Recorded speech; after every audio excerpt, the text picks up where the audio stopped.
congratulations dahil ang laki at saka ang ganda opportunity nito para sa inyo, sa love team nyo. Parang napansin ko kanina siya medyo teary-eyed ka ba? Or parang, hindi ba dahil sa mga theaters? Saan ko? Kanina, nung nakaupo ka dyan, hindi ka ba teary-eyed? Happy ako, siguro mukha lang, pero super happy ako kasi parang feel na feel namin na parang princess talaga kami, tsaka prince. So parang, wow, overwhelmed lang.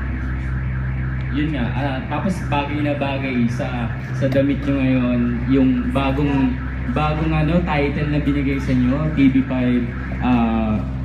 Hilig, Prince and Princess. So, anong pakiramdam na ganun yung importance na ibinibigay sa inyo ng TV5 ngayon?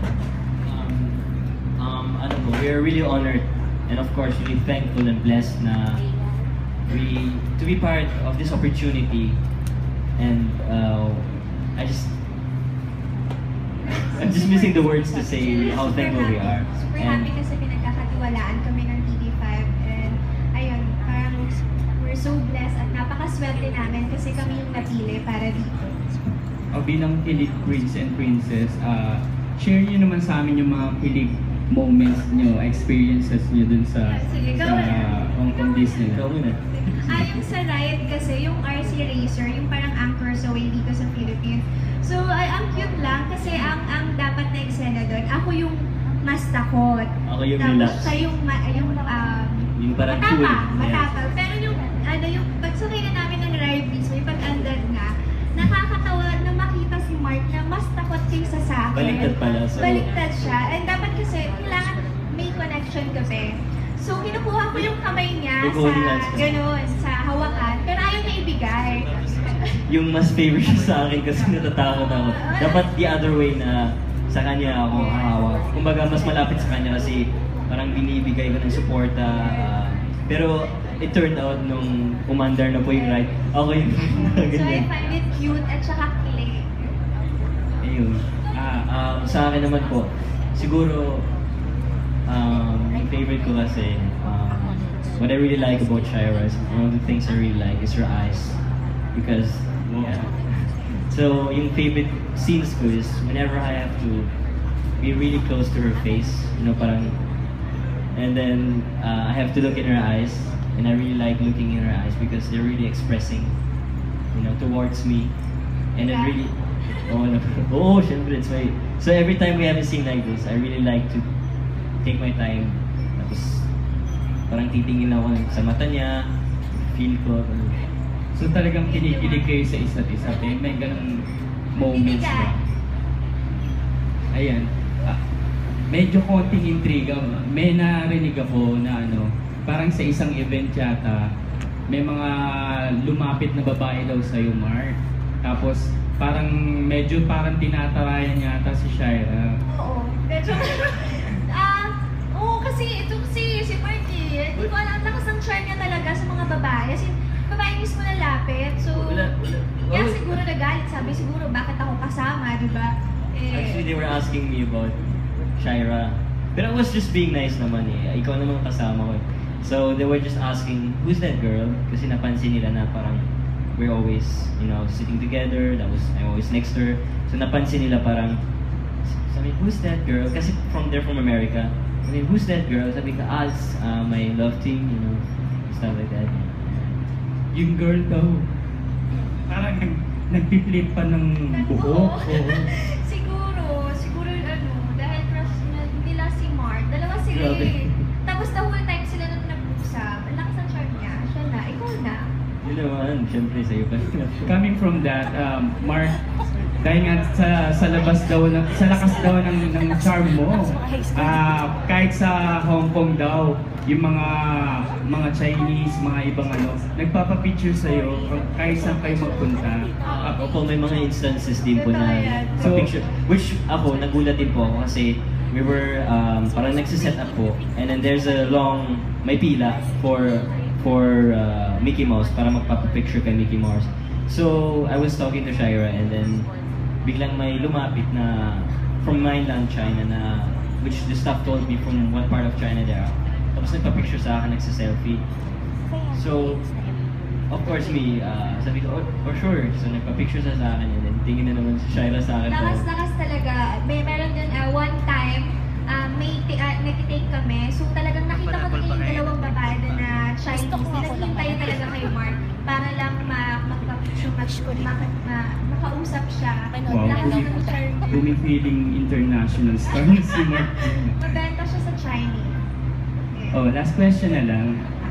How do you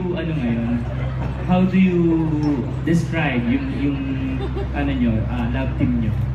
Gaano na siya nag-evolve? I think going really strong now. Lalo lumalakas na. Since Wattpad talaga po. Dahil sa Wattpad. Before, kasi we had like twins, role as twins, di ba? And then, magkakapatid. But now we're being paired. Solid. Yeah, yung consistency. Solid na talaga siya. And we can, for myself, I can call us proudly a love team na po. Same. May magic talaga in you. Yeah. O diba, pasok. Yun. Congrats and good luck dito sa Wattpad niya. Our next question is from the same table. Sir Ronald Gonzalez. Mark and Shaira, pag ilang beses yun na sa Hong Kong Disneyland? Third time po. Including yung AA.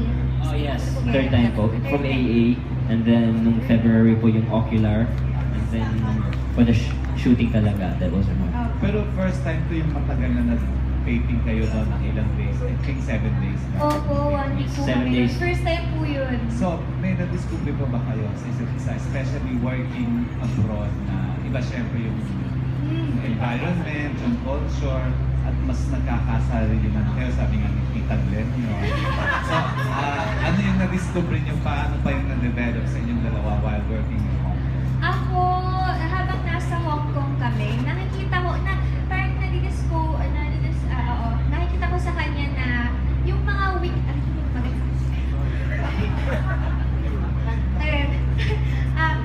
ayun po, yung mga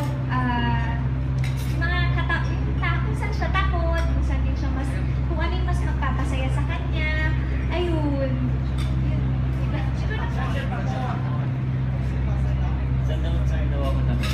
Saan siya takot? Sa rides. Ayaw niya talaga. As in, makikita mo, after ng ride na yun, kasi 2 beses namin ginawa, kailangan ulitin. So after ng ride na yun, as in, sobrang namumutla siya and wala na siya sa mood niya the whole time. As in, halos muntik na siyang masuka and all. Sobrang nakakatawa yung mukha niya. Ang cute. As in, nakalaki talaga yung mata, yung ilong, yung bibig. Nakakagulat. Nakita siya ganun. Si mo ba dito? Siguro po, hindi pa po ako sanay, maybe. Maybe if I go next time to a theme park, magra-rides lang para masasanayan ko lang. So when I was there, especially dun sa RC ride, it goes like this. Parang naiiwan yung kaluluwa ko sa taas. Tapos bumababa, tapos bumabalik. Oo, tapos niyayaya ko siya sa isa pang ride. Ayaw niya na talaga. At meron dun yung Space Mountain. Yeah, in space. Yes, ayaw niya talaga. As in, no, never. Ayaw niya na. Ang na-discover ko kay Shaira, entrance, what I would like kasi is, she's hardworking. She never gives up. Yung na-discover ko talaga sa kanya, na saludo po ako. That scene, the one you saw, kasi I was really proud of you. That scene sa entrance, with the big welcome to Disney, Disney, yeah. She has to do the scene where she's parang sobrang masaya siya, so she gumugulong siya sa sahig, she kisses the floor, she rolls around.